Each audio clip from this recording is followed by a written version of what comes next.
All right, everybody, welcome into Wednesday. I hope you're doing well today. Today is Pathfinder Day, and you guys, today we're going to be talking about clairaudience, and we'll be talking about the stories you tell yourself, internal talk. Since we are in Mercury retrograde, I thought this would be a good time to dive deeper into clairaudience and also talk about how you are talking to yourselves, how to know the difference between those two things. And if your self-talk is kind of blocking your intuition, let's get you out of that. Okay. So that's going to be happening today in our Pathfinder group. We will, as always, have our 1 hour discussion where you can ask any question. Tomorrow in our astrology group, I'm going to be looking at the progressed moon and how it shows up in terms of love relationships, how to use it as a timing mechanism. Okay. So that's happening on Thursday for our astrology group, progressed moon. All right, let's see where we're going here. This is beautiful. Oh, look at that. Deep knowing. Kind of going right along with the clairs, are we? Deep knowing, a leg up,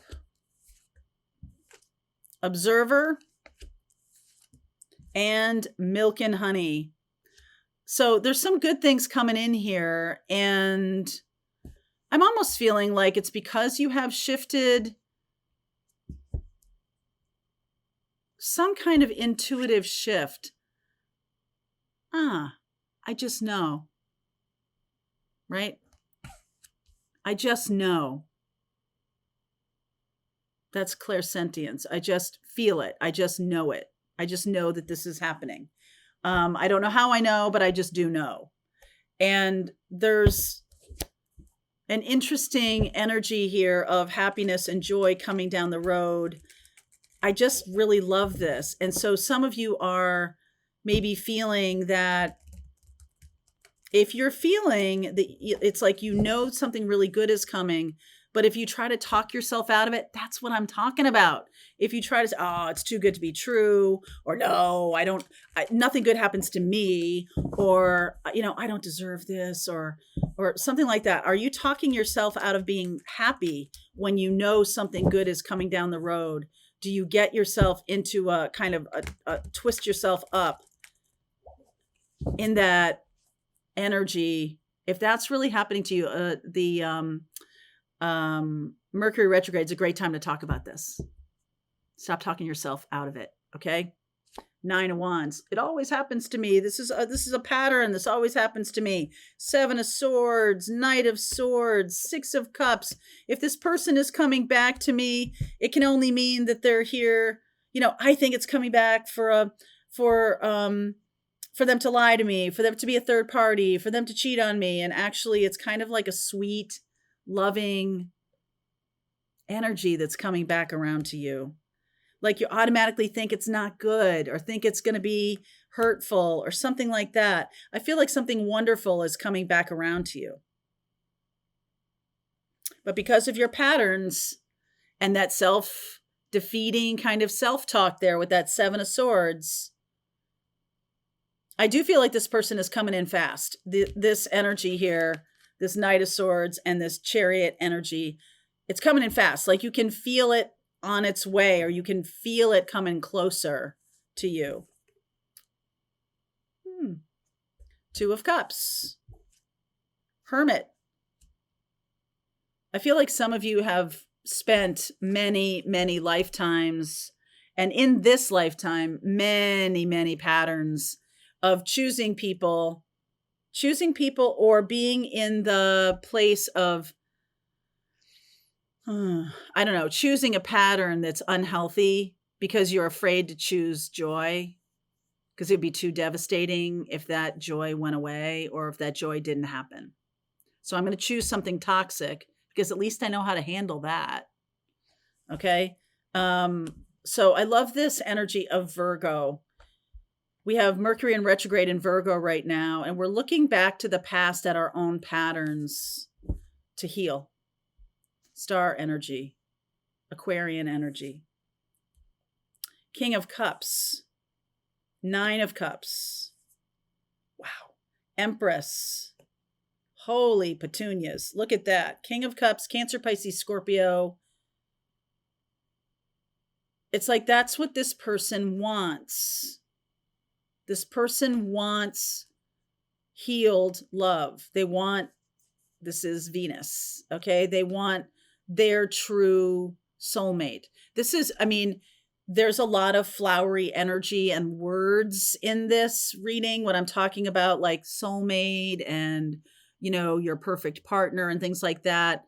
There's just a lot of things that might have happened in your life that make you go, I can't want that. It's going to disappoint me. I can't want that. I can't even want that because if that person does show up, they're still going to disappoint me. It's so much easier if they're just a fantasy, because then I don't have to argue with them. I don't have to see their flaws. That's called limerence, right? When I'm in a relationship with somebody, but it's all of the mind. It's not, there's no physicality to it. This feels like there's some physicality to it. The Cancer, Pisces, Scorpio, Virgo energy. This person is wanting to do a daily kind of life. That's Virgo energy.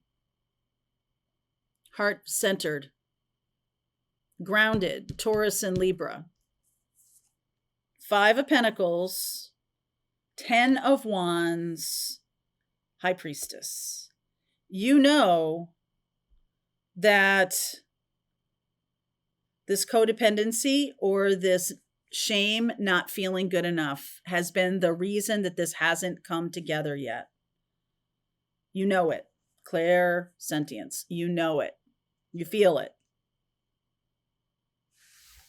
You just feel it. You just know it. That you've had some issues around the burdens of relationships where you took it all on yourself. There's codependency. There's, like I said, oopsie, don't do that. Just knock the table. The 5 of Pentacles, shame, not feeling good enough. Like on both sides, this has been happening on both sides. This has not come together, not because it's some kind of fantasy and it won't turn into anything. It's that both of you have this feeling that you're not good enough for the other one. So for you, there's such a healing. This just feels like, just focus on your own healing. Okay. Focus on what you are doing to get yourself to a place where you're recognizing your own worth and value. You're recognizing your own patterns. You're recognizing all of that. And it's time to put that down. There's no need to have this lie anymore. I don't have to tell myself this story anymore. Okay? Because I'm wise, because I have that Virgo energy, that hermit energy. Some of you only wanted this person and nothing else would do. And so if this person wasn't going to show up, you're like, yeah, I'll be alone.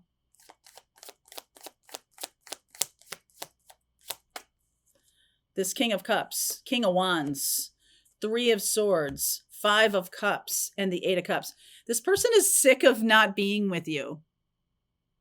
They're sick of they want to take some bold action. They know that this could go sideways. All right. They know this could go sideways. They know that this could maybe end badly for them or something like that, but they're going to do it anyway. It's like, feel the fear, do it anyway. What has changed? Because I get the feeling that both of you had this experience, are feeling this deep knowing. Like, I just know that this is the right thing to do now. What has changed? This has been a long time coming. What has changed?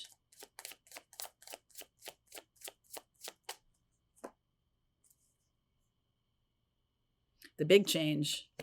Death, Knight of Wands, 6 of Swords, Tower. Huge tower in this person's life. I feel like they don't know what direction to go in right now. They've had a massive tower. This person has gone through some kind of big trauma. I feel like that's knocked something loose. I feel like that's knocked something loose. And healing isn't just like some kind of like spiritual buzzword. Okay. This isn't just like, okay, I'm going to do my healing. And, you know, that's over here, and I have a little altar, and this is really deep, transformative change. This person is opening up to their sexuality in ways that they haven't had. It's possible that they have been closed off for many years in terms of their sexuality, or in terms of their ability to be excited about anything, be joyful about anything. Whatever this tower was, and this could be different for each one of you. You both are each other's dream come true. This is the card, wish granted card, and the star card is also wish granted. They are your wish granted. The tower energy, strength. Oh, wow. Ace of Swords. Look at that. Queen of Cups and the Five of Swords. This person spoke truth to power. They were courageous, and they spoke their truth to someone who was being very manipulative to them. Whether that was their own inner voice saying you can't have what you want, or love isn't for you, or something like that, whatever this was back here that was blocking this movement, I feel like this person spoke truth to power. Okay? Really did. Said, this is what I know you've been doing. I know what you did last summer, kind of a thing. I know what you've been doing to me. I know what you've been saying. I know that you've been manipulating me. That's not the truth. That's not real. Whatever we've been doing, or whatever this person has been doing, has been an old kind of pattern that's played out between them and another person. And they were willing to call it out. Sometimes just naming something gives so much lift, so much transformation. Instead of it being, because Five of Swords is about being in your mind, confused. Like, why is this happening? And when you call it out, you're like, hey, this is what's happening. This is what's going on. I see it. I'm not playing this game anymore. I see what's going on here. Back off. I see that you're manipulating me, or I see that that I've been telling myself. What story have this person been telling themselves? That they're not lovable, that they're not worthy. Five of Pentacles. That there's somebody who deserves punishment, doesn't deserve to have love, unlovable. Have they been telling themselves this story? I'm going to say to you that I feel like this is you too. I feel like you've been telling yourself a story, and like you're observing your own story. This is why I wanted to do this in Pathfinders today, talk about the stories we tell ourselves and changing those stories, because we start observing our own stream of consciousness, the things we say to ourselves. I remember not too long ago, after I started the channel, this was probably a few years ago anyway, and I was feeling excited. There was some new classes we were thinking about. I was just feeling really excited about it. And something was going on in my house that I was trying to work with, or something like that. And I'm not super confident about doing physical labor in certain, fixing stuff. Okay. It's not something that I know a lot about. So I don't feel confident in that. But this was a thing that I could do. And I was like, at one point I would have just like backed off and been kind of timid about it. But I'm like, you know what? You can do this. You can do it. And I did it. I forget what it was, but I remember the first time I heard myself saying to myself, come on, you can do this. I was like, who said that? Who said that? Wow, you can do this. And it was like I was giving myself permission to step into something that was maybe a little bit new for me, maybe a little bit out of my comfort zone. But I was like, you know what? You've been able to overcome obstacles in so many areas. I didn't say all this stuff to myself, but that's what was behind the you can do this. I had been overcome so many huge obstacles. And I thought, okay, so some of these obstacles were just beliefs that I had, were these kind of uncomfortable uh, truths, but the way I was going at them was kind of negative instead of like, hey, this is a challenge to overcome, or this is something for you to learn, or something for you. Hey, this is something new. That's right. But you can do it. You can learn it. You can work with it. You have the capability, as opposed to, oh, out of your comfort zone, out of your league. You can't do this.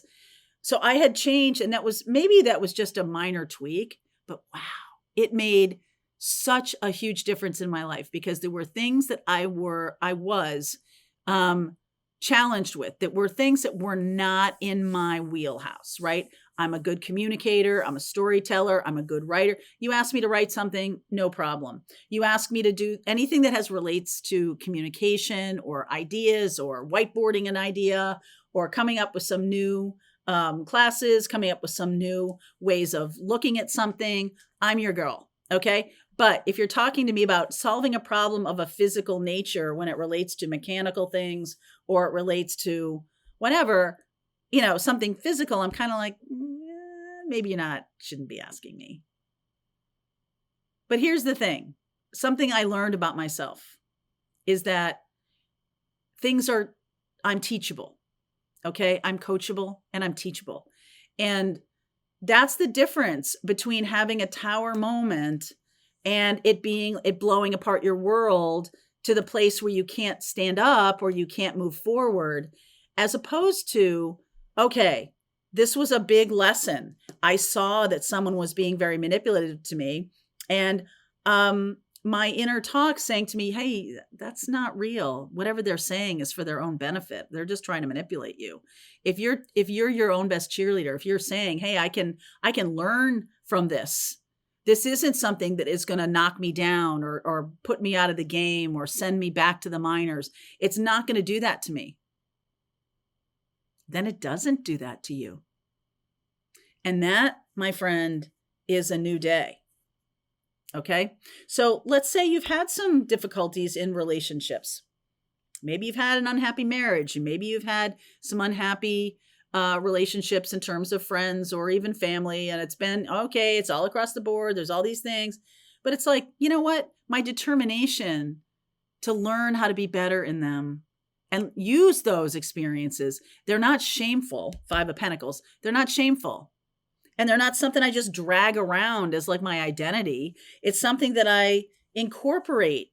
And I feel like this other person is doing the same thing, incorporating the wisdom. And when next time you're faced with a relationship, you're like, okay, what did I learn from the previous situation? What am I good at? What haven't I been good at so far? What needs my attention? What to observe myself, give myself a leg up, give another person a leg up, have the optimism, the expansive kind of outlook that says, I'm coachable and I'm teachable. And that means I can have anything in my life. As long as you're coachable, sky's the limit. As long as you don't mind being new at something, maybe being a little awkward at something in the beginning, fine. You can learn anything. Being patient with yourself and giving yourself that story, I can do it. That is going to make all the difference. So I see some of you, there might have been a relationship from the past that has continually not come together because neither one of you has had that perspective. But now, this changes everything in a very positive way. All right, so let's continue on with this reading. Pathfinders, we'll just keep going. If you're not a Pathfinder, there's a link below if you want to continue on with me. I'll see you over there. All right, I hope you enjoyed that video. If it was helpful to you, please consider liking this video and sharing it with anybody who might have a need for similar kind of information. And if you like this video, check out these videos.